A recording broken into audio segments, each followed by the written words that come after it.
예쁜 얼굴 아깝잖아. 딱 한 글자만 새겨줄게. 내년의 불명예를 상징하는 아주 멋진 글자로 벌겋게 달아오른 쇳덩이가 한 인간의 존엄을 태웁니다. 썩은 권력의 군합발이 별을 단 여장군의 자부심과 명예를 차가운 강물 속으로 짓밟습니다. 진실을 밝히려 한 대가로 그녀는 인간의 존엄을 잃었습니다. 그리고 모두가 침묵하는 그 순간 그녀는 결심합니다. 희생양이 아닌 이 썩은 왕국의 심판자가 되겠다고. 한 여인의 뺨에 찍힌 불명예의 낙인. 그것이 군 최상층부의 추악한 비밀을 드러내는 피해 심판의 시작이었습니다. 여러분, 오늘은 무엇을 하며 이야기를 듣고 계신가요? 댓글로 여러분의 일상을 소통해 주세요. 이야기가 흥미로우셨다면 구독과 좋아요 부탁드리겠습니다. 그럼 오늘의 이야기 시작하겠습니다. 칼날 같은 바람이 경기도 포천의 하늘을 갈랐다. 대한민국 육군의 심장부 중 하나이자 최전선을 향한 가장 날카로운 창, 제8기동사단 오뚜기 부대의 위병소는 그 위용을 자랑하듯 굳게 닫혀 있었다. 그러나 그 철옹성 같은 문이 오늘 한 사람을 위해 스르르 열리고 있었다. 위병소 근무를 서던 김상병의 눈이 휘둥그레졌다. 검은색 지휘관용 세단 보닛에 달린 성판, 2개의 은빛별이 겨울 햇살을 받아 서리빨처럼 빛나고 있었다. 별 둘 사단장과 동급인 소장이었다. 그는 자신도 모르게 마른 침을 삼키며 목청껏 외쳤다. 돌격. 근무 중 이상 없습니다. 차량은 부드럽게 위병소를 통과해 사단 본청 앞에 멈춰섰다.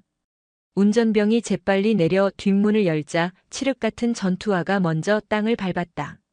흠잡을 데 없이 각 잡힌 전투복, 그리고 어깨에 선명한 2개의 별 계급장을 단 여군 합동참모본부 작전본부 소속의 강지유 소장이었다.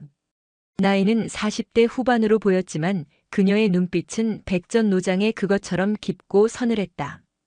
군합발이 아스팔트에 닿는 순간 본청 앞에 도열해 있던 사단 지휘부가 일제히 부동자세로 경례를 외쳤다. 돌격.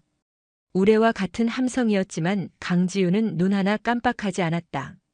그녀의 시선은 가장 앞에서 자신을 맞이하는 사단장 황인철 소장에게 고정되어 있었다. 황 소장은 호탕한 미소를 지으며 강지유에게 다가와 거수 경례를 했다. 돌격. 제8기동 사단장 소장 황인철입니다. 먼 길 오시느라 고생 많으셨습니다, 강 장군님. 고생은요. 당연히 와야 할 곳에 온 것뿐입니다. 강지유는 짧게 경례를 받고 손을 내렸다. 황인철이 악수를 청하며 손을 내밀었지만 그녀의 손은 차갑고 단단했다. 형식적인 악수가 오가는 짧은 순간 강지유는 황인철의 눈을 꿰뚫듯 바라보았다. 입은 웃고 있었지만 눈동자 깊은 곳에서는 순간적인 경계심과 불쾌감이 스쳐 지나갔다. 전형적인 정치군인의 얼굴이었다. 오시자마자 피곤하실 테니 일단 사단장실에서 따뜻한 차라도 한잔하시면서. 됐습니다, 황 장군. 강지유는 황인철의 말을 단칼에 잘랐다. 그녀의 목소리에 주변 공기가 얼어붙었다. 도열해 있던 참모들의 얼굴에 당혹감이 서렸다. 차 마시러 포천까지 온 것 아닙니다. 바로 작전회의실로 가죠. 지난 분기부터 현재까지의 모든 물자 현황, 특히 연료, 탄약, 정비 부품 재고 목록 원본 데이터를 지금 당장 보고 싶습니다. 하하, 역시 합참의 철의 여인답게 성격이 급하시군요. 하지만 장군님, 그래도 일단 저희 사단의 위용을 먼저 보시는 게 순서가 아니겠습니까? 장병들 훈련하는 모습도 보시고 새로 도입된 K2 전차의 기동 시범도. 황 소장. 강지유의 목소리가 한 톤 더 낮아졌다. 미소는 완전히 사라진 얼음 같은 목소리였다. 내가 지금부터 하는 말을 똑똑히 들으십시오. 나는 당신 부대가 얼마나 겉보기에 번지르르한지 보러 온 감찰관이 아닙니다. 나는 당신 부대가 내일 당장 북쪽 놈들이 밀고 내려왔을 때 단 1시간이라도 제대로 싸울 수 있는지를 확인하러 온 작전본부의 군인입니다. 장병들 땀 흘리는 쇼는 다른 높으신 분들 오실 때 보여주시고 나는 지금 숫자가 필요합니다. 숫자는 거짓말을 안 하니까. 그녀는 황인철을 지나쳐 본청 건물로 성큼성큼 걸어갔다. 그녀의 뒤를 노트북 가방을 든 김도현 소령이 그림자처럼 따랐다. 황인철의 얼굴에서 미소가 싹 가셨다. 입꼬리가 경련하듯 떨렸고 두 주먹이 자신도 모르게 꽉 쥐어졌다. 건방진 계집. 그의 입에서 나올 뻔한 말을 간신히 삼켰다. 참모들이 어쩔 줄 모르고 그의 눈치만 살폈다. 황인철은 이내 표정을 수습하고 억지 미소를 지으며 그녀의 뒤를 따랐다. 알겠습니다. 원하시는 대로 해드려야죠. 그럼 작전 회의실로 안내하겠습니다. 작전 회의실은 지나칠 정도로 깔끔했다. 먼지 한 톨 없는 거대한 상황판, 반질반질하게 닦인 회의용 테이블, 그리고 코를 찌르는 은은한 방향제 냄새까지 모든 것이 완벽하게 준비되어 있었다. 강지우는 회의실 중앙에 서서 천천히 주위를 둘러보았다. 너무 완벽해서 오히려 비현실적인 공간이었다. 그녀는 이런 종류의 완벽함이 무엇을 의미하는지 잘 알고 있었다. 그것은 완벽한 통제가 아니라 완벽한 은폐의 다른 이름이었다. 그녀의 곁에 선 김도현 소령이 노트북을 펼치고 사단 내부망에 접속했다. 그는 군 최고의 사이버전 전문가 중 한 명으로 강지우가 합참으로 직접 스카우트한 인재였다. 그의 손가락이 키보드 위를 빠르게 오갔다. 사단 군수참모, 이리 와보십시오. 강지우의 부름에 배가 불룩 나온 군수참모, 이 대령이 쭈뼛거리며 다가왔다. 그의 이마에는 이미 식은땀이 송골송골 맺혀 있었다. 현재 우리 사단 K2 전차의 평균 가동률이 몇 프로입니까? 네, 장군님. 현재 98%의 완벽한 가동률을 유지하고 있습니다. 이 대령은 가슴을 펴고 자신 있게 외쳤다. 황인철의 입가에 만족스러운 미소가 번졌다. 하지만 강지우의 표정은 변함이 없었다. 그녀는 이 대령을 쳐다보지도 않고 김소령의 노트북 화면에 시선을 고정한 채 물었다. 김소령, 지난 3개월간 핵심 정비 부품 청구 및 수령 내역, 그리고 실제 정비창 입고 기록 대조해봐. 예, 알겠습니다. 김소령의 손가락이 다시 분주하게 움직였다. 몇 분의 정적이 흘렀다. 회의실 안의 모든 시선이 노트북 화면과 김소령의 얼굴에 쏠렸다. 이 대령의 얼굴은 점점 하얗게 질려갔다. 마침내 김소령이 고개를 들었다. 보고드립니다. 서류상으로는 청구와 수령이 100% 일치합니다. 하지만 실제 정비창 입고 기록과 대조한 결과 청구된 핵심 부품 중 약 30%가 존재하지 않는 것으로 확인됩니다. 뭐라고? 황인철이 자신도 모르게 소리쳤다. 강지우는 그제야 고개를 돌려 이 대령을 바라보았다. 그녀의 눈빛은 얼음 송곳 같았다. 98%의 가동률이라. 아주 인상적이군. 존재하지도 않는 부품으로 유령 정비를 해서 세운 대기록인가? 아니면 전차가 고장나면 깡통이 될 때까지 돌리다가 전쟁 나면 알아서 퍼지라는 뜻인가? 이 대령? 저 장군님. 그건 행정상의 착오가. 착오? 강지우가 테이블을 손바닥으로 가볍게 탁 쳤다. 작은 소리였지만 회의실 안의 모든 사람들의 어깨가 움찔했다. 군대에서 숫자의 착오는 병사들의 목숨값과 동의어라는 걸 당신 무궁화 계급장 달고 있으면서 아직도 모르나? 당신 같은 인간들 때문에 애꿎은 우리 젊은 병사들이 피를 흘리는 거야. 당장 사라진 부품 30%의 행방을 소명할 자료를 준비해. 1시간 주지. 1시간 뒤에 내 방으로 가져와. 그녀는 황인철과 다른 참모들을 쳐다보지도 않고 몸을 돌려 회의실을 나갔다. 굳게 닫힌 문 뒤로 황인철의 얼굴은 분노와 모멸감으로 시뻘겋게 달아올라 있었다. 그는 부들부들 떨리는 주먹을 애써 감추며 이 대령을 잡아먹을 듯이 노려보았다. 폭풍의 첫 번째 바람이 제8사단을 핥히고 지나간 순간이었다. 강지우에게 배정된 숙소는 사단 내에서도 가장 좋은 VIP 숙소였지만 그녀는 창문을 열어 환기부터 시켰다. 인위적인 방향제 냄새 대신 차갑고 건조한 포천의 공기가 방 안을 채웠다. 김도현 소령은 이미 휴대용 보안 장비를 설치하고 합참에서 가져온 독립 서버에 사단 데이터를 백업하는 중이었다. 예상했던 것보다 더 썩었군. 강지우는 창밖으로 보이는 연병장을 내려다보며 혼잣말처럼 중얼거렸다.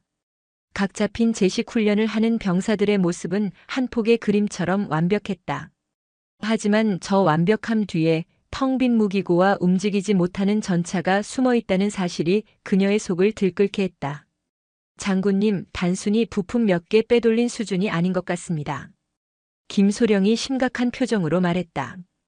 그의 모니터에는 복잡한 데이터표와 그래프가 가득했다. 연료 비축량 데이터가 이상합니다.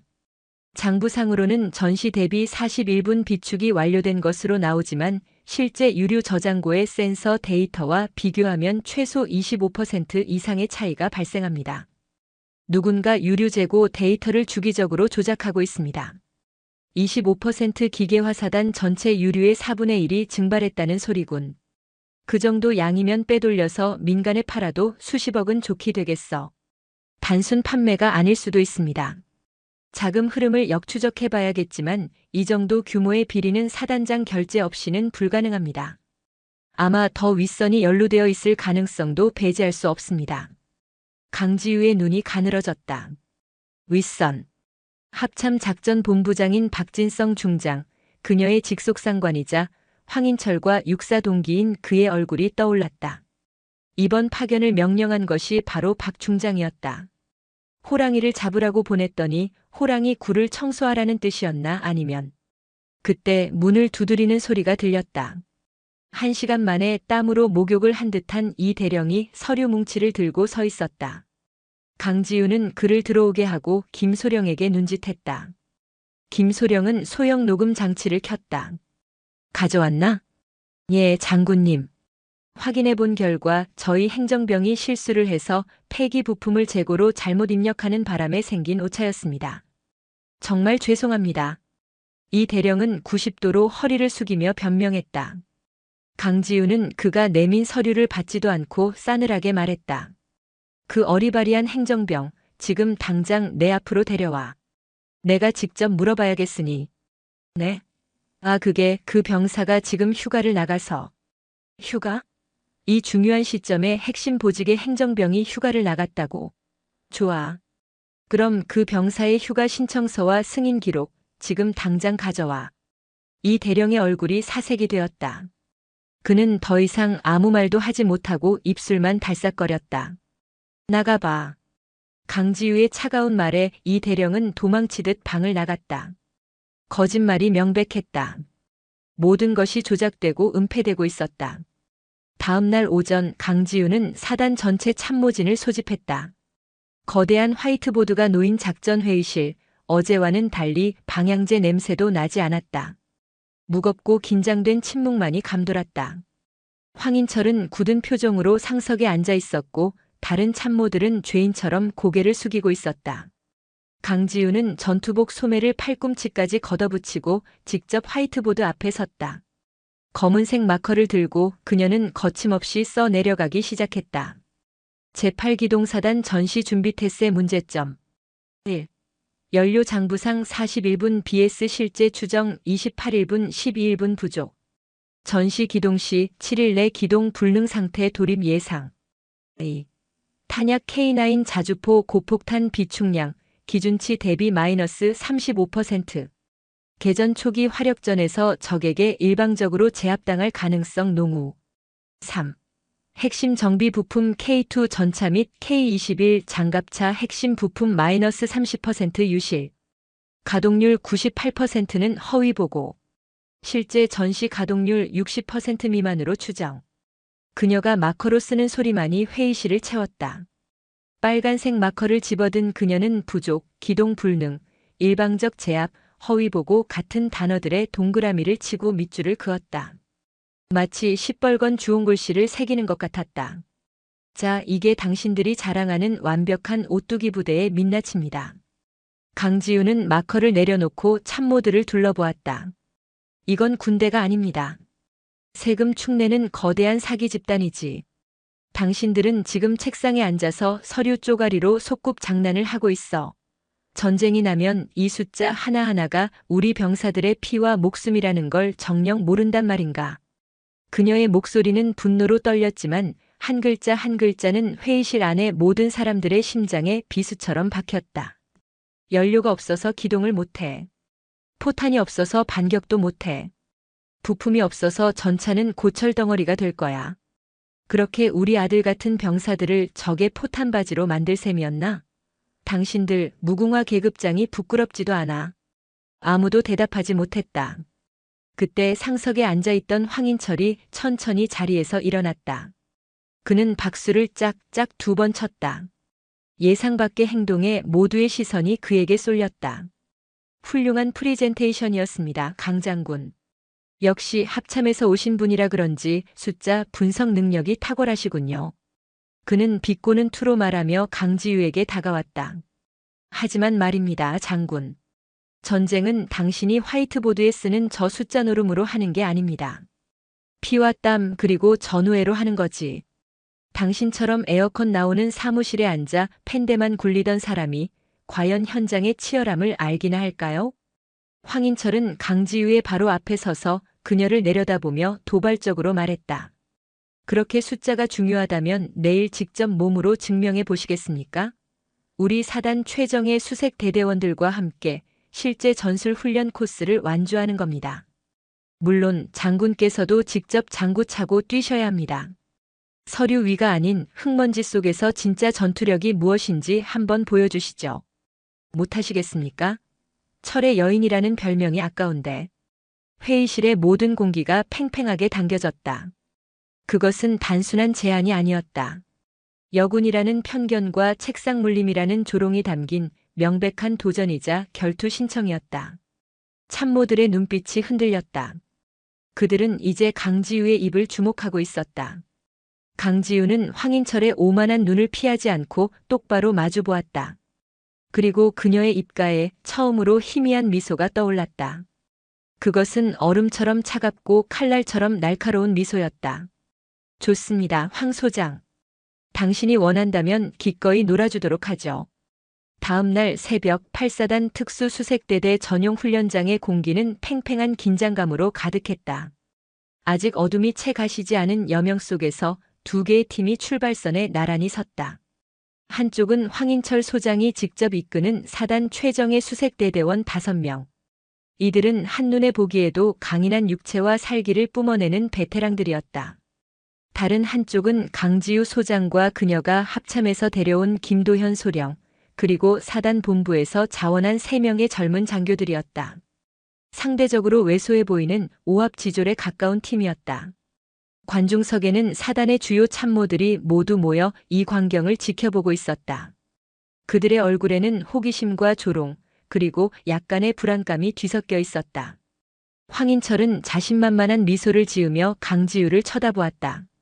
장군님, 지금이라도 포기하셔도 괜찮습니다. 괜히 다치시기라도 하면 제가 곤란해지니까요. 걱정 마시죠, 황 소장. 내 몸 걱정할 시간에 당신 팀원들 군장이나 한 번 더 확인하는 게 좋을 겁니다. 강지우는 무심하게 대답하며 K2 소총의 가늠자를 확인했다. 완전 군장에 방탄 헬멧까지 착용한 모습이었지만 조금도 흐트러짐이 없었다. 훈련 코스는 총 3km. 외줄 타기, 2m 높이의 수직 장애물 넘기, 진흙 포복, 그리고 이동간 사격까지 인간의 한계를 시험하는 지옥의 코스였다. 규칙은 간단했다. 더 빨리 완주하고 사격 점수가 더 높은 팀이 이기는 것이었다. 출발. 신호탄 소리와 함께 황인철의 팀이 마치 한 마리의 맹수처럼 튀어나갔다. 그들의 속도와 힘은 압도적이었다. 반면 강지우의 팀은 그들보다 한 박자 늦게 침착하게 출발했다. 첫 번째 코스인 외줄 타기. 황인철의 팀원들은 성난 황소처럼 외줄을 건넜다. 강지우는 팀원들에게 소리쳤다. 호흡 조절해. 속도보다 균형이다. 다음 코스를 생각해. 그녀의 지시는 명료했다. 황인철 팀이 힘으로 장애물을 돌파하는 동안 강지우 팀은 철저하게 효율적으로 움직였다. 2m 장애물 벽에서는 가장 힘이 좋은 장교가 먼저 올라가 위에서 끌어주고 아래에서는 다른 팀원이 받쳐주며 체력 소모를 최소화했다.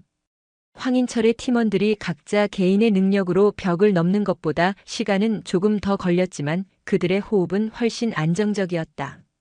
가장 큰 차이는 진흙 포복 코스에서 드러났다. 황인철 팀은 진흙탕을 무시하고 악으로 깡으로 돌파했다. 그들의 전투복과 총기는 금세 진흙 범벅이 되었다. 하지만 강지우는 포복을 시작하기 전 팀원들에게 방수포를 꺼내 총기를 감싸게 했다. 총은 군인의 생명이다. 진흙탕에 처박혀도 총구는 하늘로. 오염을 최소화한다.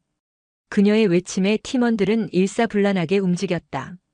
이 작은 차이가 다음 코스인 이동간 사격에서 승패를 갈랐다. 진흙탕을 통과한 두 팀이 사격장에 도착했을 때 황인철 팀은 이미 체력이 상당히 소진된 상태였다. 숨을 헐떡이며 사격 자세를 취했지만 진흙이 들어간 총기에서 격발 불량이 일어나기 시작했다. 철컥, 철컥하는 불쾌한 소리가 이어졌다. 표적을 마치더라도 탄착구는 넓게 퍼져 있었다. 반면 강지우 팀은 달랐다. 그들은 침착하게 총기를 풀고 안정된 호흡으로 사격을 시작했다. 탕, 탕. 강지우가 쏜 총알은 100m 밖의 표적 중앙에 정확히 박혔다. 김소령과 다른 장교들의 사격 역시 정확했다. 그들은 모든 표적을 맞추려 하지 않았다. 강지우의 지시에 따라 지휘관, 기관총 사수 등 고가치 표적만을 정확하게 노렸다. 전쟁은 총알이 무한하지 않아. 가장 위협적인 놈부터 제거한다. 한 발로 하나씩 정확하게. 관중석에서 지켜보던 참모들의 표정이 서서히 변하기 시작했다. 처음에 조롱 섞인 미소는 사라지고 경악과 놀라움이 그 자리를 채웠다. 저것은 단순한 훈련이 아니었다. 실전 경험이 녹아있는 살아있는 전술이었다. 마지막 결승선을 통과했을 때 시간상으로는 황인철의 팀이 30초가량 앞섰다. 황인철은 숨을 몰아쉬며 승리를 확신하는 미소를 지었다. 하지만 심판관이 발표한 최종 점수는 모두의 예상을 뒤엎었다. 최종 결과 발표. 황인철 소장팀 시간 점수 95점, 사격 점수 65점, 총점 160점. 강지우 소장팀 시간 점수 90점, 사격 점수 95점, 총점 185점. 최종 승리는 강지우 소장팀입니다. 순간 훈련장 전체에 정적이 흘렀다. 황인철의 얼굴이 믿을 수 없다는 듯 굳어졌다. 그는 자신의 귀를 의심했다. 하지만 전광판에 선명하게 찍힌 숫자는 변하지 않았다. 강지우는 헬멧을 벗었다. 땀으로 젖은 머리카락이 얼굴에 달라붙었지만 그녀의 눈은 그 어느 때보다 형형하게 빛나고 있었다. 그녀는 진흙과 땀으로 범벅이 된 채 황인철에게 천천히 걸어갔다. 황 소장 잘 봤습니까? 그녀의 목소리는 작았지만 훈련장 전체에 울리는 듯 했다. 전쟁은 당신처럼 그저 힘만 믿고 돌격하는 무식한 놈들이 제일 먼저 죽어나가는 곳입니다. 체력을 아끼고 동료를 이용하고 무기를 소중히 다루는 법을 아는 자만이 끝까지 살아남아 승리하는 곳이지. 당신은 오늘 당신의 그 오만함으로 부하들을 사지로 몰아넣은 겁니다. 당신은 장군 자격이 없어. 그것은 사단 전체가 지켜보는 앞에서 사단장에게 날리는 이보다 더한 모욕은 없는 선언이었다. 황인철의 얼굴은 시뻘겋게 달아올랐다가 이내 핏기 없이 하얗게 변했다. 그의 눈동자 속에서 이성이 사라지고 짐승 같은 분노와 사리가 들끓기 시작했다. 그는 이를 악물고 강지우를 노려보았다. 이 시발년이. 그의 입에서 나온 나지막한 욕설은 이제 이 싸움이 단순한 기싸움이 아닌 서로의 모든 것을 걸어야 하는 진흙탕 싸움이 될 것임을 예고하는 신호탄이었다. 강지우는 그 눈빛을 피하지 않고 똑바로 받아냈다. 진흙탕 속에서 그녀라는 다이아몬드는 오히려 더 선명하게 빛나고 있었다. 훈련이 끝난 후 제8기동사단의 공기는 팽팽하다 못해 금방이라도 끊어질 듯한 기타줄 같았다. 장교 식당에서는 수저 부딪히는 소리조차 나지 않았고 복도를 오가는 장병들은 서로의 눈치를 보며 그림자처럼 움직였다. 강지우 소장이 황인철 사단장의 코를 전 부대원이 보는 앞에서 납작하게 눌러버린 사건은 삽시간에 사단 전체로 퍼져나갔다. 그것은 단순한 훈련의 승패가 아니었다. 절대 권력에 대한 정면 도전이자 골마 터지기 직전의 고름을 바늘로 찔러버린 것과 같았다. 사단장 집무실, 황인철은 창밖에 연병장을 등진 채 집무실 중앙에 서서 위스키를 스트레이트로 들이켰다.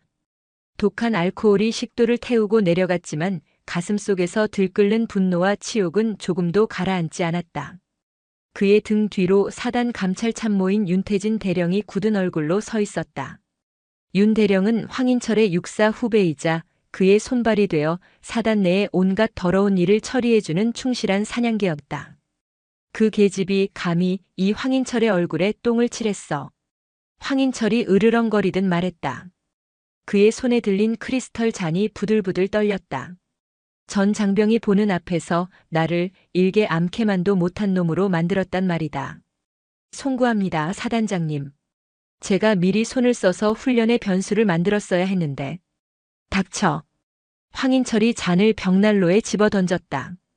쨍그랑 하는 파열음과 함께 고급 위스키가 사방으로 튀었다. 이제 와서 그딴 변명이 무슨 소용이야. 중요한 건 지금부터다. 전현을 이대로 살려두면 내 군 생활은 끝장이야. 아니, 군 생활로 끝나면 다행이지. 박 장군님께도 불똥이 튈 수 있어. 그렇게 되기 전에 전현의 숨통을 끊어놔야 한다. 그의 눈이 번뜩였다. 그 안에는 순수한 사리가 담겨 있었다. 윤대령, 자네가 국방부 조사본부에 있을 때 쓰던 방법들 아직 녹슬지 않았겠지? 물론입니다, 사단장님. 윤태진의 목소리가 낮게 깔렸다. 합법적인 방법과 그렇지 않은 방법, 어느 쪽을 원하십니까? 황인철의 입가에 잔인한 미소가 걸렸다. 둘 다. 일단 합법적인 올가미로 전현의 손발부터 묶어. 아무것도 못하게, 찍소리도 못하게 입을 틀어막아 버려. 그리고 그 다음에 진짜 사냥을 시작하는 거다. 그날 밤 사단 통합 전술 지휘 통제 체계 서버실에 조용한 경보음이 울렸다. 1급 군사기밀이 저장된 핵심 서버에 인가되지 않은 접속 시도가 있었다는 신호였다. 하지만 경보음은 단 몇 초 만에 꺼졌고 당직 근무자는 시스템 오류로 치부하고 대수롭지 않게 넘겼다. 그 짧은 순간 어둠 속에서 보이지 않는 손이 강지우라는 이름의 디지털 덫을 완벽하게 설치하고 있었다. 다음 날 오후 강지우의 숙소 문을 누군가 거칠게 두드렸다. 문을 열자 그곳에는 윤태진 대령과 완전 무장한 헌병 4명이 서 있었다. 그들의 손에는 차가운 금속 수갑이 들려 있었다. 강지우 소장님. 윤태진이 차갑고 사무적인 목소리로 말했다. 어제의 그 비굴한 모습은 온데간데 없었다. 군사기밀보호법 위반 및 초동 군사 반란 혐의로 긴급 체포합니다. 변명은 조사본부에서 듣겠습니다. 뭐라고? 강지우의 눈썹이 꿈틀했다. 하지만 그녀는 당황하지 않았다. 올 것이 왔다고 생각했다. 영장은 있나? 사안의 중대성을 고려하여 선체포 후 영장 집행입니다. 저항하시면 물리력을 사용하겠습니다.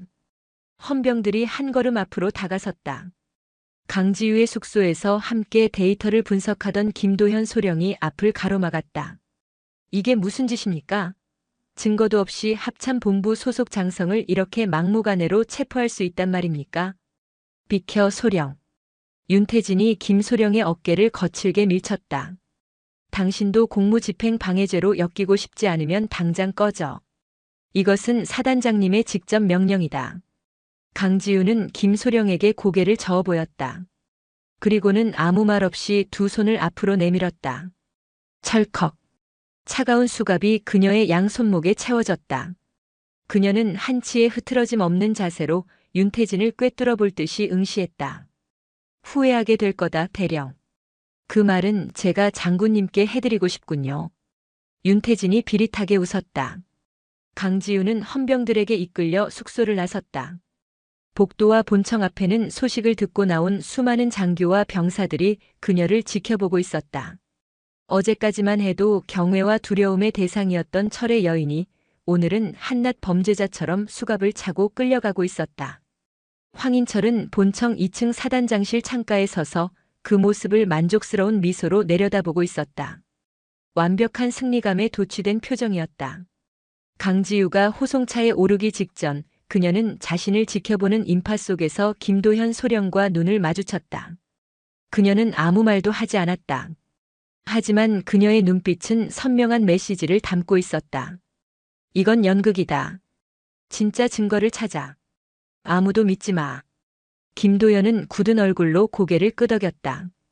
호송차의 문이 닫히고 사이렌 소리가 요란하게 울려 퍼지며 사단 본부를 빠져나갔다. 합법이라는 이름의 거대한 덫이 마침내 강지우의 목을 조르기 시작한 순간이었다. 이제 그녀는 완벽하게 고립되었다. 강지우가 연행된 곳은 사단 헌병대 지하에 위치한 임시 조사실이었다. 창문 하나 없는 차가운 시멘트 공간. 덩그러니 놓인 철제 책상과 의자, 그리고 그녀를 비추는 눈부신 조명뿐이었다. 공식적인 조사는 시작되지 않았다. 윤태진 대령은 그녀를 그곳에 가둬두고는 사라졌다. 의도적인 고립과 심리적 압박이었다. 시간이 얼마나 흘렀을까? 자정이 넘었을 무렵 조사실의 철문이 소름 끼치는 소리를 내며 열렸다. 들어온 것은 윤태진이 아니었다. 검은색 특수임무대 복장을 한 얼굴을 복면으로 가린 거구의 사내 2명이었다. 그들의 어깨에는 계급장도 소속 부대 마크도 없었다. 공식적인 군인이 아닌 황인철의 사적인 폭력이었다. 일어나. 복면을 쓴 사내가 낮고 위협적인 목소리로 말했다. 강지우는 자리에서 일어나지 않고 그들을 차갑게 올려다보았다. 누구냐 너희들. 궁금한 게 많으면 다쳐. 그냥 순순히 따라오는 게 신상에 좋을 거야 장군님. 사내가 장군님이라는 단어를 비웃음 가득한 어조로 내뱉으며 다가왔다.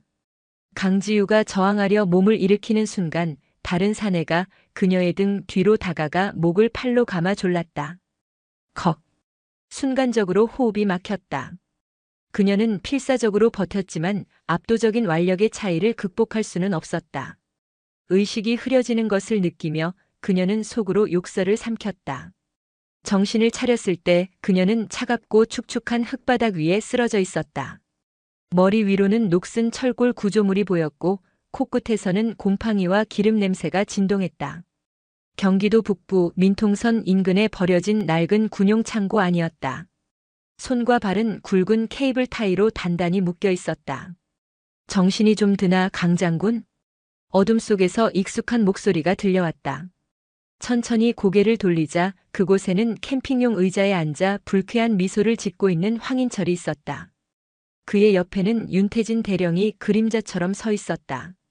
내년이 감히 누구한테 기어올랐는지 이제 좀 실감이나. 황인철이 의자에서 일어나 그녀에게 다가왔다. 그는 군홧발로 강지우의 어깨를 지그시 밟았다. 뼈가 으스러지는 듯한 고통이 밀려왔지만 강지우는 신음소리 한 번 내지 않고 그를 노려보았다. 쓰레기 같은 놈. 하하. 아직도 그 잘난 눈깔에 힘이 남아있네. 좋아, 아주 좋아. 그 눈깔을 뽑아버리기 전에 내가 내년 얼굴에 아주 특별한 선물을 하나 새겨주지. 다시는 그 반반한 얼굴로 군복 입고 설칠 생각 못하게 말이야. 황인철이 손짓하자 복면을 쓴 사내가 휴대용 가스버너와 끝이 뾰족하게 갈린 쇠꼬챙이를 들고 왔다. 치익 하는 소리와 함께 버너에서 시퍼런 불꽃이 뿜어져 나왔다. 쇠꼬챙이의 끝이 순식간에 벌겋게 달아오르기 시작했다. 강지우의 눈이 처음으로 흔들렸다. 이것은 단순한 폭행이나 협박이 아니었다. 한 인간의 존엄성을 영원히 파괴하려는 악마적인 행위였다. 뭐 하는 짓이야? 쉿. 황인철이 그녀의 턱을 거칠게 잡고 들어올렸다. 움직이면 얼굴 전체를 찢어버릴 테니 가만히 있어. 예쁜 얼굴 아깝잖아. 딱 한 글자만 새겨줄게. 내년의 불명예를 상징하는 아주 멋진 글자로. 다른 사내가 강지우의 머리채를 잡아 바닥에 고정시켰다. 벌겋게 달아오른 쇠꼬챙이가 그녀의 왼쪽 뺨으로 천천히 다가왔다. 살이 타는 냄새와 함께 지옥과도 같은 고통이 뇌를 관통했다. 아악! 강지우의 비명이 폐창고를 가득 메웠다. 그녀의 왼쪽 뺨 위로 선명한 X자 낙인이 새겨지고 있었다. 수치와 불명예의 상징. 그녀의 자부심과 명예를 한순간에 제로 만들어버리는 잔인한 표식이었다. 고통 속에서 그녀의 의식이 희미해질 무렵 황인철의 차가운 목소리가 귓가에 파고들었다. 이걸로 끝이 아니야. 이제부터 시작이지. 한탄강 얼음물에 쳐넣어버려. 운 좋으면 살 거고 재수 없으면 그대로 얼어 뒤지겠지. 시체로 발견돼도 부대 내 불화와 비리를 비관한 여장군의 비극적인 자살, 아주 그림 좋은 기사 하나 나올 테니까. 그 시간 사단 본부에서는 김도현 소령이 자신의 숙소에서 미친 듯이 키보드를 두드리고 있었다. 그는 강지우가 체포된 직후부터 이것이 조작된 함정임을 직감하고 독자적인 조사를 시작했다. 사단의 모든 보안망을 우회하여 그는 C4I 서버의 원본 로그 데이터에 접근하고 있었다. 찾았다. 그의 눈이 번뜩였다.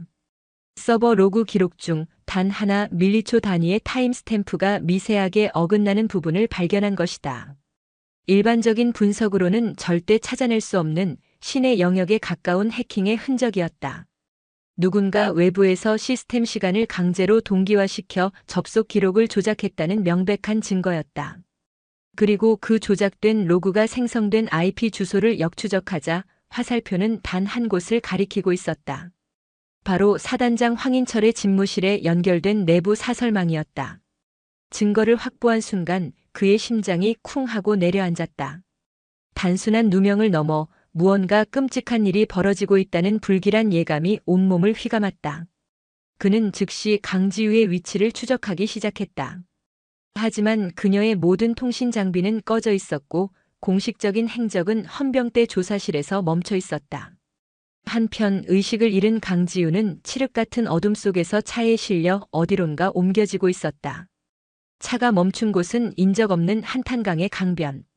복면의 사내들은 그녀를 짐짝처럼 끌어내 다리 위에서 강물로 던져버렸다. 풍덩. 얼음장 같은 강물이 온몸을 삼켰다. 살을 애는 듯한 추위와 충격에 강지우는 순간적으로 정신을 차렸다. 뺨의 상처에서는 끊임없이 피가 흘러나와 차가운 강물 속으로 흩어졌다. 이대로 죽을 수는 없었다. 이 치욕을, 이 분노를, 이 고통을 그대로 안고 죽을 수는 없었다. 그녀는 남은 모든 힘을 쥐어짜 물 위로 헤엄치기 시작했다. 살아남아야 했다. 살아서 저 악마 같은 놈들을 자신의 손으로 지옥에 쳐넣어야 했다. 새벽의 냉기가 뼈를 파고들었다. 강물에 흠뻑 젖은 전투복은 천근만근 무거웠고 한 걸음을 뗄 때마다 얼어붙은 땅이 발목을 잡았다. 강지우는 비틀거리며 강변의 갈대밭을 헤쳐나왔다. 뺨의 상처는 고통을 넘어 감각조차 무뎌졌지만 욱신거리는 통증은 그녀가 아직 살아있음을 증명하고 있었다. 얼마나 걸었을까? 멀리 희미한 불빛이 보였다. 문을 닫기 직전의 작은 국도변 식당이었다. 그녀는 마지막 남은 힘을 다해 식당 문을 열었다. 딸랑 하는 종소리에 가게를 정리하던 주인 할머니가 그녀를 보고는 경악을 금치 못했다. 한밤중에 나타난 물에 빠진 생쥐꼴의 여군. 게다가 피가 흐르는 뺨에 끔찍한 상처까지. 저 전화 한 통만. 강지우는 겨우 목소리를 쥐어짰다. 할머니는 겁에 질렸지만 차마 그녀를 내치지는 못하고 카운터에 낡은 유선전화기를 가리켰다. 강지우는 떨리는 손으로 단 하나의 번호를 눌렀다. 김도현 소령의 개인 휴대전화 번호였다. 여보세요? 잠결에 전화를 받은 김소령의 목소리가 들려왔다. 나다. 단 한마디였다. 하지만 김소령은 그 목소리의 주인을 그리고 그 안에 담긴 극한의 고통과 분노를 즉시 알아차렸다. 장군님, 어디십니까? 괜찮으십니까? 죽지 않았다. 그들이 내 얼굴에 흔적을 남겼어. 아무도 믿지 마. 특히 합참의 박진성 중장, 그 인간도 한패일 가능성이 높다. 내가 지금 위치를 보낼 테니 혼자 최대한 빨리 와. 강지우는 식당 주소를 불러주고는 전화를 끊었다. 곧이어 긴장이 풀리면서 그녀는 그대로 바닥에 쓰러졌다. 1시간 뒤 김도현 소령의 차가 미끄러지듯 식당 앞에 멈춰섰다. 그는 의식을 잃은 강지우를 보고 입술을 깨물었다. 그녀의 뺨에 새겨진 끔찍한 X자 낙인을 본 순간 그의 눈에 핏발이 섰다. 이성적인 분석가였던 그의 가슴 속에서 무언가 뜨거운 것이 치밀어 올랐다. 그것은 상관에 대한 충성심을 넘어선 인간에 대한 연민이자 악에 대한 순수한 분노였다. 그는 강지우를 조심스럽게 차에 태우고 사단으로 돌아가는 대신 포천 시내의 한적한 모텔로 향했다. 그곳이 당장은 가장 안전한 은신처였다. 따뜻한 물로 몸을 닦고 응급처치를 하자 강지우는 희미하게 의식을 되찾았다. 김소령, 말씀하지 마십시오. 일단 기력을 회복하셔야 합니다. 아니 들어야 해. 강지우는 힘겹게 몸을 일으켰다. 고통으로 일그러진 얼굴이었지만 그녀의 눈빛만은 강철처럼 단단했다. 증거는 찾았나? 김도현은 노트북을 펼쳐 그녀에게 보여주었다. 화면에는 그가 밤새 찾아낸 증거들이 일목요연하게 정리되어 있었다. 서버 로그 조작의 결정적인 증거를 확보했습니다. 황인철의 집무실에서 실행된 것이 확실합니다. 그리고 더 있습니다. 그는 다른 파일을 열었다. 그것은 지난 3개월간 8사단의 군수 예산 집행 내역이었다. 사라진 부품과 연료는 서류상으로는 모두 불용 처리된 것으로 나옵니다. 하지만 그 불용 처리된 물품들이 민간 고물상으로 넘어간 기록을 찾았고 그 고물상에서 다시 제3의 유령회사로 흘러들어간 자금 내역을 확보했습니다. 김도현의 손가락이 빠르게 움직였다. 복잡한 자금 흐름도가 화면에 나타났다. 돈은 여러 개의 대포 통장을 거쳐 세탁된 뒤 최종적으로 단 하나의 계좌로 모이고 있었다. 이 계좌의 주인은 합참작전본부장 박진성 중장의 아들입니다. 강지우는 숨을 삼켰다. 모든 퍼즐 조각이 맞춰지고 있었다. 황인철은 현장에서 비리를 실행하는 행동대장이었고 박진성은 합참에서 그 모든 것을 비호하며 이익을 챙기는 배후였다. 그녀가 8사단에 파견된 것은 비리를 감찰하라는 뜻이 아니라 그들의 범죄를 눈치챈 그녀를 제거하기 위한 정교한 함정이었던 것이다. 그것만으로는 부족해. 강지우가 말했다. 그녀의 목소리는 쇳소리가 섞여 나왔다. 정황 증거일 뿐이야. 놈들은 꼬리 자르기를 할 거다. 황인철 선에서 모든 것을 끝내고 박진성은 아무것도 몰랐다고 발뺌하겠지. 그들의 목소리가 담긴 빼도 박도 못할 직접적인 증거가 필요해. 바로 그때 김도현의 휴대전화가 짧게 진동했다. 암호화된 메시지였다. 발신자는 유령이라는 닉네임. 김도현이 사단 내에 심어놓은 정보원이었다. 작전참모부 김중사. 한 달 전 사단장실에서 몰래 녹음한 파일이 있음. 황인철과 합참의 높은 분 통화 내용. 신변 보장을 조건으로 거래 원함. 김도현과 강지우의 눈이 마주쳤다. 어둠 속에서 한 줄기 빛이 비치는 순간이었다. 이제 반격의 모든 조건이 갖추어졌다. 디지털 증거, 자금 흐름, 그리고 결정적인 내부 고발자의 녹음 파일까지. 하지만 이 증거들을 터뜨릴 방법이 문제였다. 공식적인 보고 라인은 박진성 중장에 의해 완벽하게 차단되어 있었다. 그들에게는 모든 판을 단번에 뒤집을 수 있는 누구도 막을 수 없는 거대한 무대가 필요했다.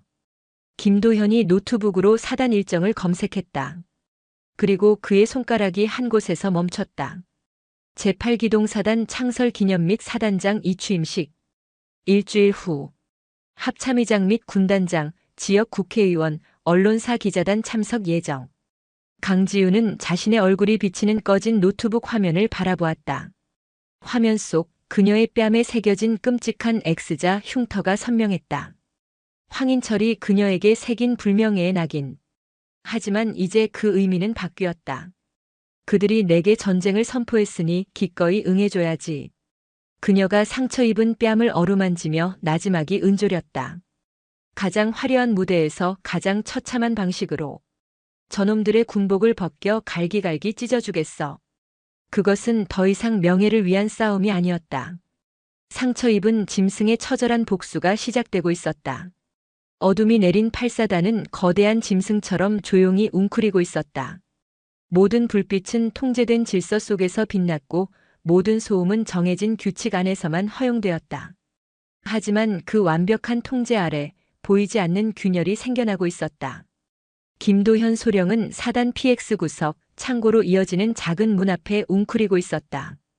그의 손에 들린 소형 태블릿 화면에는 복잡한 코드들이 쉴 새 없이 흘러내렸다.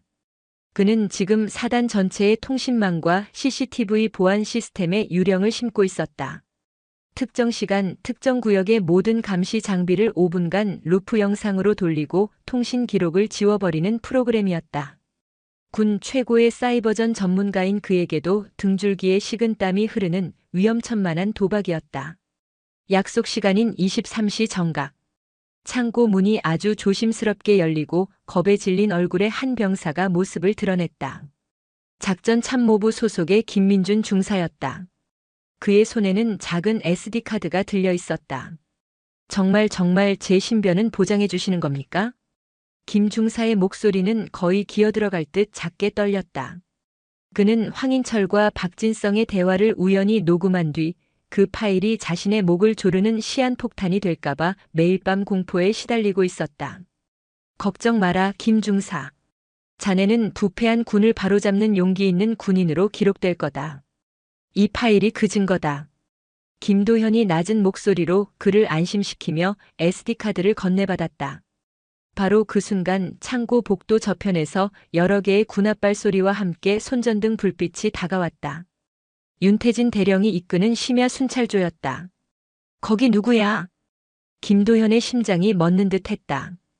그는 반사적으로 김 중사의 팔을 창고 안으로 끌어당기고 문을 닫았다. 철컥. 문이 닫히는 소리가 복도에 울렸다. 무슨 소리 못 들었나? 잘못 들으신 것 같습니다, 감찰참모님. 쥐새끼라도 돌아다니는 모양입니다.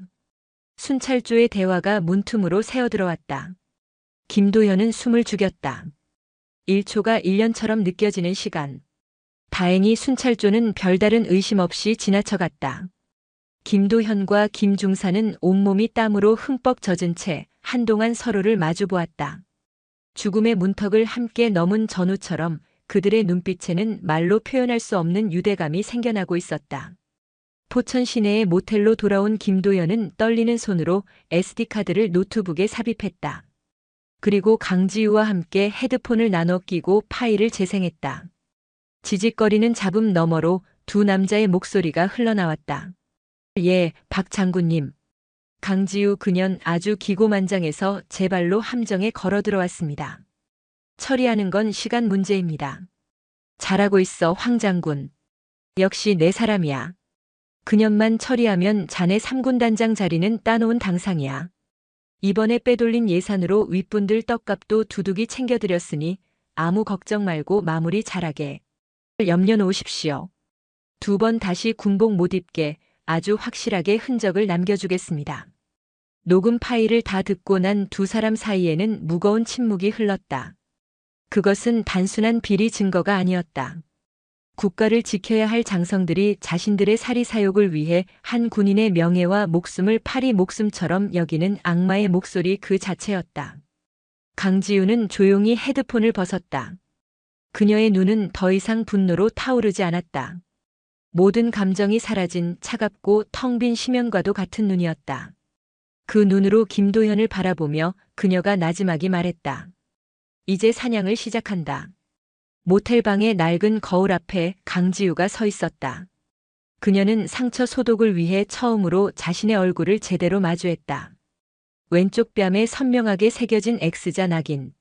화상으로 인해 피부는 흉하게 일그러졌고 검붉은 딱지가 앉아 있었다. 그녀는 손을 들어 조심스럽게 흉터를 어루만졌다.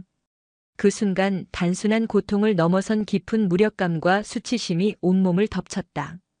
눈물이 핑 돌았지만 그녀는 입술을 깨물어 울음을 삼켰다. 여기서 무너지면 나는 저 쓰레기들에게 영원히 패배하는 거야. 그녀는 거울 속 자신을 똑바로 노려보았다. 눈물을 삼킨 그 눈동자 속에서 서서히 다른 빛이 감돌기 시작했다. 그것은 증오를 넘어선 차가운 결이었다. 이 흉터는 수치가 아니다. 저들의 죄악을 고발하는 살아있는 증거다. 내가 받은 고통의 무게만큼, 아니 그 1000배, 10,000배로 되돌려주겠다. 그때부터 흉터는 그녀에게 고통이 아닌 복수를 향한 각인이 되었다. 김도현은 그녀가 혼자 고통을 감내하는 모습을 묵묵히 지켜보았다. 그는 약국에서 가장 좋은 연고와 흉터 치료제를 사와 그녀의 책상 위에 조용히 올려놓았다. 약을 사온 이유를 묻지도 괜찮으냐고 묻지도 않았다. 그저 묵묵히 자신의 일을 할 뿐이었다. 하지만 그 무심한 배려가 강지우에게는 그 어떤 위로의 말보다 더 큰 힘이 되었다. 두 사람 사이에는 단순한 상하 관계를 넘어선 생사를 함께하는 동지애가 자리 잡고 있었다. 그들은 그때부터 이 취임식 날을 위한 작전 계획을 세우기 시작했다. 김도현은 8사단 창설 기념 영상 제작팀의 명단을 해킹하여 행사 당일 영상 송출 시스템에 접근할 수 있는 권한을 가진 담당관의 신원을 확보했다. 그리고 강지우는 그 담당관의 모든 신상 정보를 분석하여 약점을 찾아냈다. 이종섭 상사. 영상 편집 실력은 뛰어나지만 최근 주식 투자 실패로 거액의 빚을 지고 있군. 접근하시겠습니까? 아니, 돈으로 매수된 자는 더 큰 돈에 배신하기 마련이야. 강지우는 고개를 저었다. 우리에겐 더 확실한 방법이 필요해. 놈들이 가장 화려하게 빛나는 순간 가장 깊은 어둠 속으로 끌어내릴 방법. 그녀의 시선이 이 취임식 행사 계획서의 한 부분에 머물렀다. 사단장 공적 소개 영상 상영. 바로 저 순간이었다. 모든 이의 시선이 무대 중앙의 대형 스크린에 집중되는 시간. 한편 황인철은 자신의 집무실에서 새로 맞춘 진급용 군단장 예복을 입어보며 거울 앞에서 흡족한 미소를 짓고 있었다. 강지우는 한탄강의 물고기밥이 되었거나 살아있더라도 재기불능의 폐인이 되었을 거라 확신했다. 그는 윤태진 대령에게서 강지우의 실종을 보고받고는 코웃음을 쳤다. 잘 됐군. 스스로 목숨을 끊어주다니 일 처리하기 편해졌어. 뒷마무리는 알아서 깨끗하게 하도록. 그는 완벽한 승리에 도취해 있었다. 자신의 발밑에서 거대한 지옥의 아가리가 벌어지고 있다는 사실은 꿈에도 모른 채 그는 인생 최고의 순간을 향한 달콤한 꿈에 빠져 있었다. 이 취임식을 이틀 앞둔 밤. 김도연은 검은 옷으로 갈아입고 모텔 방을 나섰다. 그의 목표는 8사단 본청 옆에 위치한 미디어 편집실이었다. 낮에 미리 파악해둔 환풍구를 통해 그는 한 마리 고양이처럼 조용히 건물 내부로 잠입했다. 편집실 내부는 고요했다. 그는 이종섭 상사의 컴퓨터 앞에 앉아 미리 준비해온 USB를 꽂았다. 화면에 화려한 사단 홍보 영상이 떠올랐다. 김도연은 영상의 메타데이터를 분석하여 행사 당일 사용될 영상 포맷과 코덱, 그리고 재생 프로그램의 종류까지 완벽하게 파악했다. 그리고 그가 직접 제작한 트로이의 목마를 심기 시작했다. 그것은 겉보기에는 완벽한 사단장 공적 소개 영상이었다. 하지만 그 안에는 그들이 수집한 모든 증거 불법 자금 흐름도 황인철과 박진성의 통화 녹음 파일 그리고 강지우의 흉터 사진이 숨겨져 있었다. 특정 신호가 입력되면 화려한 껍데기는 사라지고 그 안에 숨겨진 추악한 진실이 재생되도록 설계된 디지털 시한폭탄이었다. 작업을 마치는 데 걸린 시간은 단 10분. 그는 왔던 길을 되짚어 흔적도 없이 사라졌다. 이제 모든 준비는 끝났다. 남은 것은 심판의 날을 기다리는 것뿐이었다. 행사 당일 아침. 강지우는 거울 앞에서 마지막으로 자신의 모습을 점검했다. 그녀는 흠잡을 데 없이 완벽하게 다려진 정복을 입고 있었다. 어깨의 별 2개는 그 어느 때보다 밝게 빛났다. 그리고 그녀는 자신의 뺨에 있는 끔찍한 흉터를 화장으로 가리지 않았다. 오히려 상처가 더 잘 보이도록 나머지 부분을 더 완벽하게 정돈했다. 흉터는 이제 그녀의 일부이자 가장 강력한 무기였다. 그녀는 책상 위에 놓인 깨끗하게 세탁된 다른 한 벌의 정복을 바라보았다. 강물에 젖고 흙투성이가 되었던 바로 그 옷이었다. 그녀는 그 옷을 가방에 챙겼다. 김소령, 준비됐나? 모든 준비는 끝났습니다, 장군님. 모텔 방을 나서는 강지우의 눈빛은 더 이상 복수심에 불타는 피해자의 그것이 아니었다. 모든 것을 끝내기 위해 지옥에서 돌아온 냉철한 심판관의 눈빛이었다. 그녀가 나지막이 으쪼렸다. 자, 이제 연극을 시작해볼까? 제8기동사단 대강당은 축제의 열기로 가득했다. 합참의장과 군단장을 비롯한 군 수뇌부 지역 국회의원, 그리고 수많은 언론사 기자들이 자리를 가득 메웠다. 단상 위 새로운 군단장 계급장을 수여받은 황인철은 감격에 겨운 얼굴로 이임사를 읽어내려가고 있었다. 그의 옆에는 박진성 중장이 만족스러운 미소로 박수를 보내고 있었다. 그들의 인생에서 가장 빛나는 순간이었다. 이 모든 영광을 저를 믿고 따라준 전우들과 존경하는 박진성 장군님께 바칩니다. 황인철의 연설이 끝나고 우레와 같은 박수 소리가 터져나왔다. 곧이어 사회자가 다음 순서를 알렸다. 다음은 황인철 장군님의 빛나는 공적을 기리는 영상이 상영되겠습니다. 강당의 모든 조명이 꺼지고 무대 중앙의 거대한 스크린에 모두의 시선이 집중되었다. 웅장한 음악과 함께 자랑스러운 오뚜기 부대, 위대한 지휘관 황인철이라는 자막이 떠올랐다. 황인철은 의자에 편안히 몸을 기댄 채 자신의 영광스러운 순간을 만끽했다. 바로 그 순간이었다. 화려한 영상이 지지직거리는 소음과 함께 갑자기 멈췄다.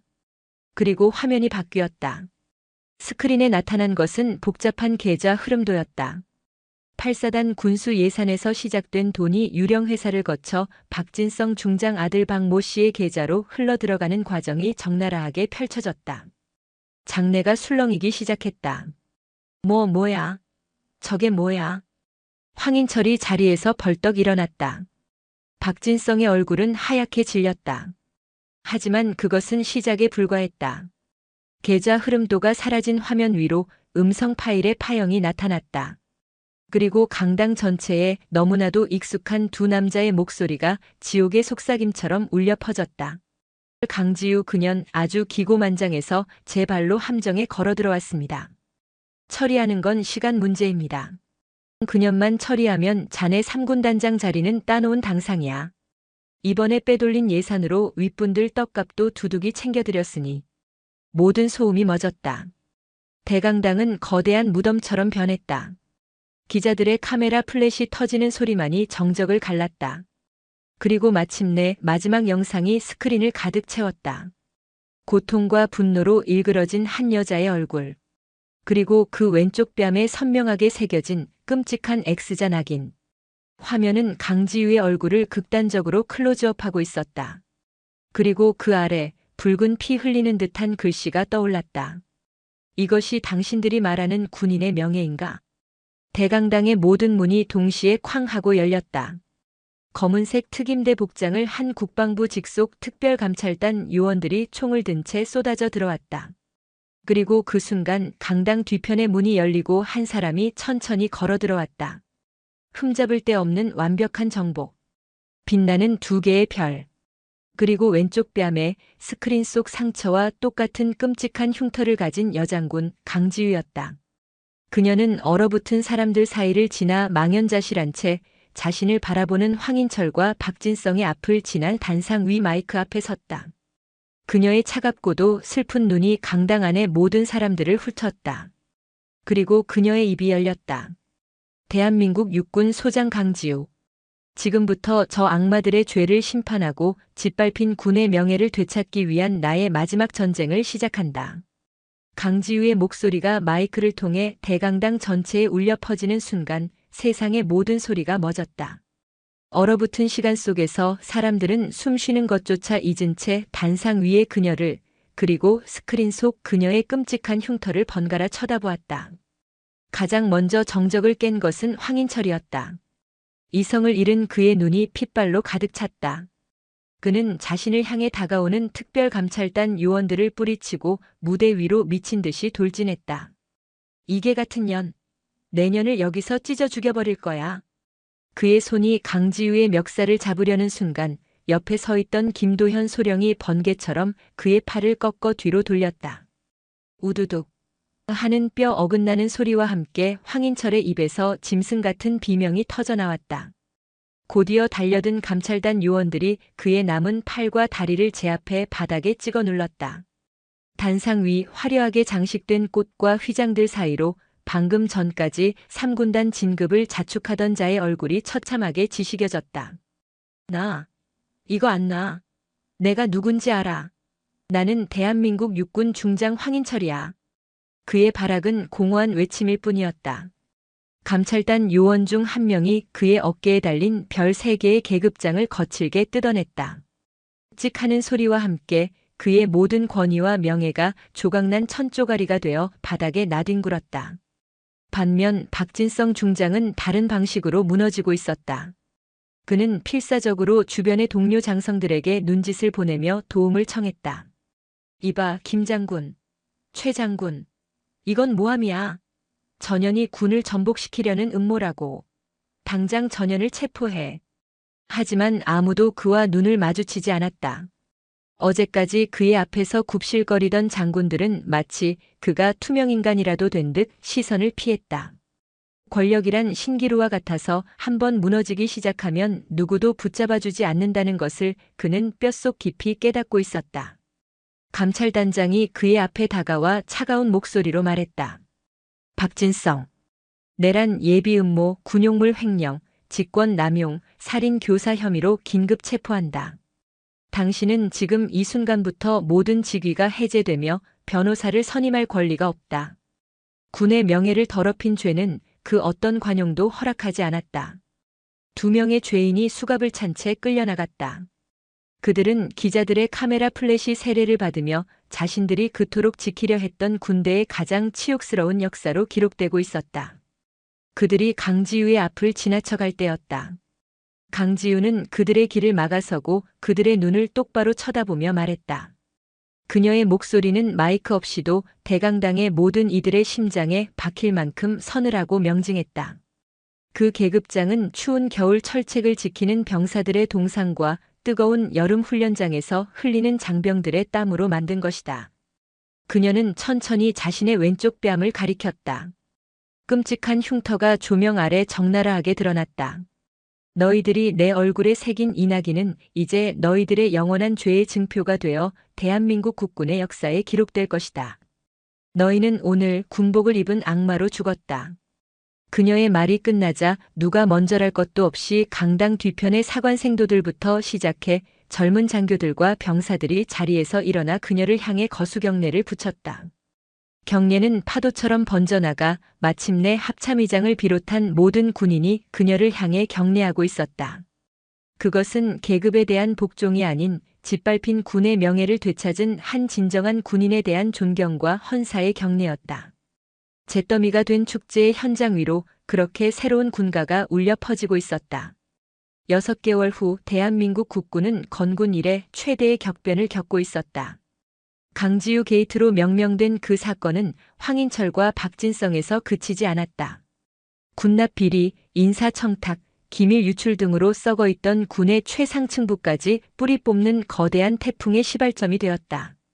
수십 명의 장성과 영관급 장교들이 군복을 벗고 법의 심판을 받았으며 황인철과 박진성은 군사재판에서 각각 무기징역을 선고받고 국립묘지 안장 자격까지 박탈당했다.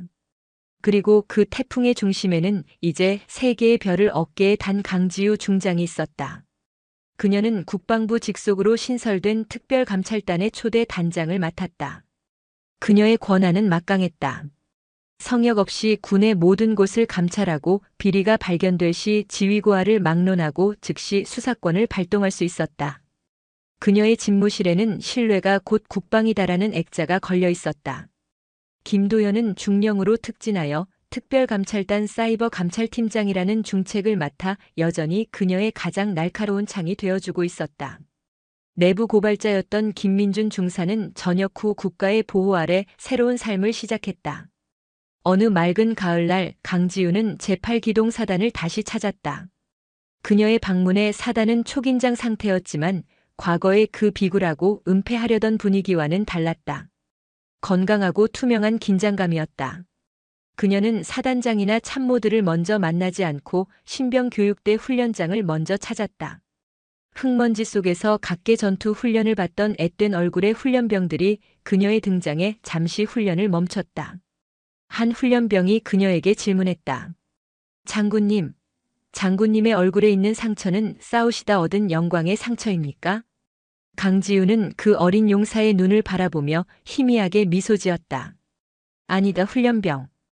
이것은 영광의 상처가 아니다. 부끄러운 상처다.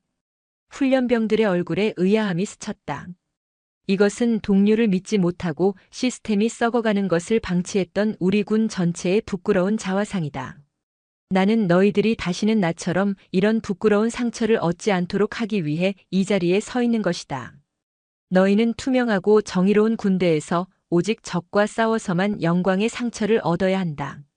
알겠나? 예, 알겠습니다. 훈련병들의 목소리가 연병장을 가득 메웠다. 강지우는 조용히 돌아서서 지프에 올랐다. 차창 밖으로 석양이 지고 있었다. 그녀는 무심코 손을 들어 왼쪽 뺨의 흉터를 어루만졌다. 이제는 통증도 수치심도 느껴지지 않았다. 그저 그녀의 일부가 된 익숙한 감촉일 뿐이었다. 그녀의 어깨에 달린 3개의 별이 석양빛을 받아 찬란하게 빛났다. 한때는 지워버리고 싶었던 치욕의 낙인. 그러나 이제는 썩어빠진 과거를 도려낸 수술의 흔적이자 새로운 군을 향한 꺼지지 않는 약속의 증표가 되었다. 흉터 그리고 별. 그 두 가지가 그녀의 군 생활, 아니 그녀의 삶 그 자체가 되어 함께 빛나고 있었다.